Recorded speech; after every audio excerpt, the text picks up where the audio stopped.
Hey, what's up guys, and welcome back to Recap Fusion. The story begins in dangerous jungles, where a strange house is shown. Three friends have come to celebrate their holidays in this house, which is located on the bank of a river. While two friends are sitting outside having fun, their friend Jessica is inside the house in a very bad condition. One of Jessica's friends goes inside the house to check on her and finds her in a strange state. Jessica's friend has read a book and tries to make her listen to it.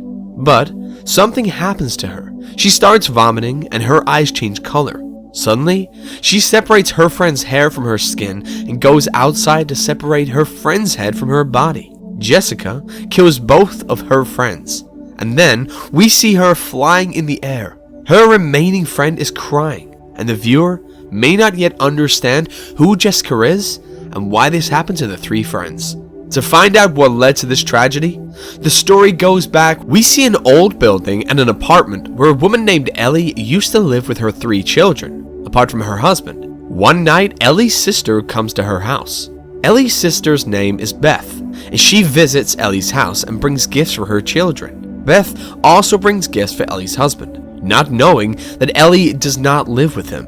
When Beth asks Ellie about her husband, it creates such a sad atmosphere. So Ellie sends her children out to get pizza, so she can talk to Beth alone. When Beth finds out about Ellie's husband, she tells Ellie that she should have told her. While the children are coming back from getting pizza, an earthquake occurs, and the three children sit in the car parking area. After a while, everything seems to be fine, but Ellie's eldest son, Danny, notices a big hole in the car park area caused by the earthquake, which he decides to investigate. Inside the hole, he finds some books, recorded audio tapes labeled Part 1, 2, and 3, and some pictures of a priest. He also finds many holy crosses, and it becomes clear that the items are related to an exorcism or imprisonment of an evil power. Danny sees a grave from which a statue of Jesus Christ emerges and finds a book covered in cloth, which he takes with him without knowing its significance. Meanwhile, Ellie is worried about her children because she heard on TV that nearby buildings were damaged due to the earthquake. She goes to a neighbor's boy to help to find her children. There is also an old lady, but eventually, Ellie's children return home using the lift. Ellie scolds them after seeing them and tells them they should not use a lift during an earthquake.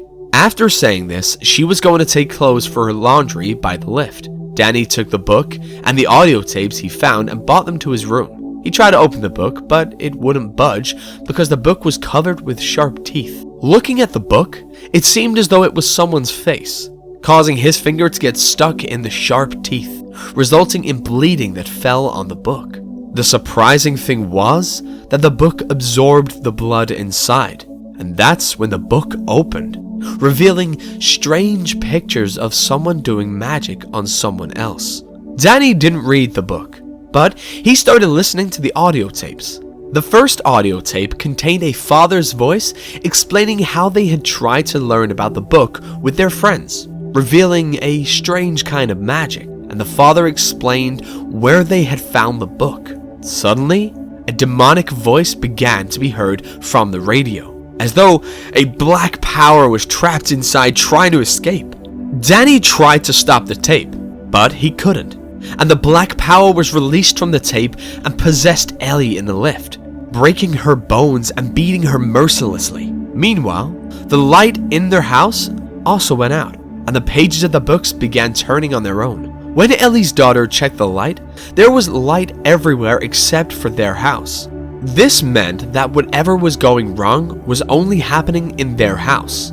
After a while, Ellie returned to her house, which appeared to be slightly better, and she walked back home. However, we had just seen that the black power inside of her had broken Ellie's bones. But now, Ellie was able to walk perfectly and went to the kitchen to start cooking eggs. When her sister called out to her, Ellie began to vomit and behave strangely. When Ellie regained her senses, she exclaimed, "She's inside me. Don't let her harm my children." After saying this, she fainted and fell to the ground. Ellie's sister and her children took her to the hospital, but they were all afraid to take the elevator, and the stairs were also broken due to the earthquake. Despite this, they managed to put Ellie in a room together. The same neighbor's boy, who Ellie had asked for help in finding her children, closed her eyes. But they opened again. He tried again, but the same thing happened. They all prayed for Ellie because they thought she was going to die. Then her sister sat next to her and told her how much she loved her. Suddenly, Beth's phone rang, and it was Ellie's phone. Ellie was saying that her body was burning and to please save her. Then she miraculously came back to life. When Beth touched her sister's body, it was hot, as though her body was burning. Beth took her to the bathtub, and suddenly, Ellie emerged from the water and started walking on the wall. And she screamed so loudly that everyone is about to faint. At the same time, the water in the bathroom is also boiling. Ellie attacks everyone, one by one, as she tries to kill her daughter. Then her son Danny puts Ellie aside because he knows that there is some dark power inside his mother. Ellie also takes out the eyes of the neighbor and throws them into a mouth of another neighbor. Taking advantage of this, Beth closes the door of the apartment. Ellie's children are also there with her. Now, Beth sees through a hole and realizes that Ellie has killed everyone in the house. Ellie's daughter fights with her brother Danny because she also knows that everything happened because of him. He had turned on the tape recorder and opened the magic book.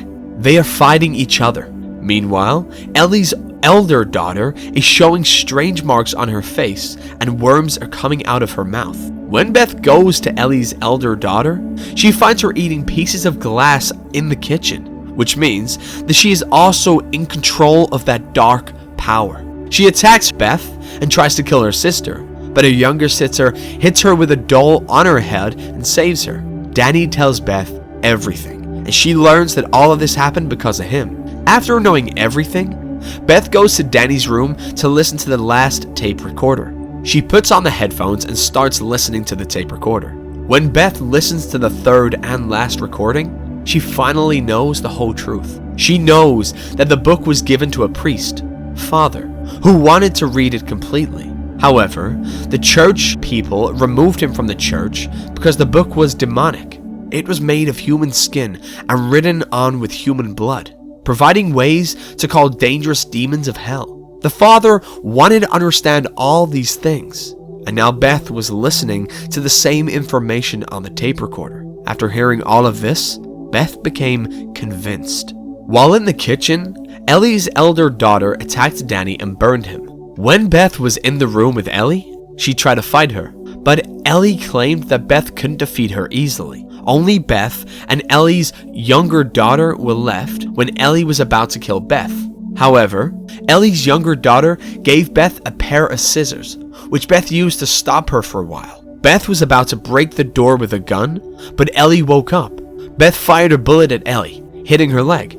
Ellie tried to trap her younger daughter with her sweet talks, but the younger daughter knew better and said that Ellie was not her mom.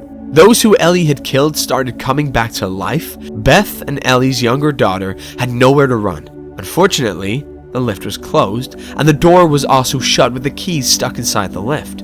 Ellie was possessed when she had the keys in her hand. Ellie's daughter cleverly retrieved the keys by turning on the lift, and they ran into the lift as it was moving. Ellie's elder daughter and Danny, who were in control of the demons after death, connected themselves to the lift.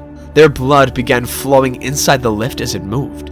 As the lift descended, the blood inside it increased, and the page of the book turned to reveal a strange creature. When the lift finally reached the ground floor, blood spilled out, and Beth and Ellie's younger daughter, drenched in blood, got into a car. But Ellie, in her demonic form, appeared in front of them and attacked her younger daughter.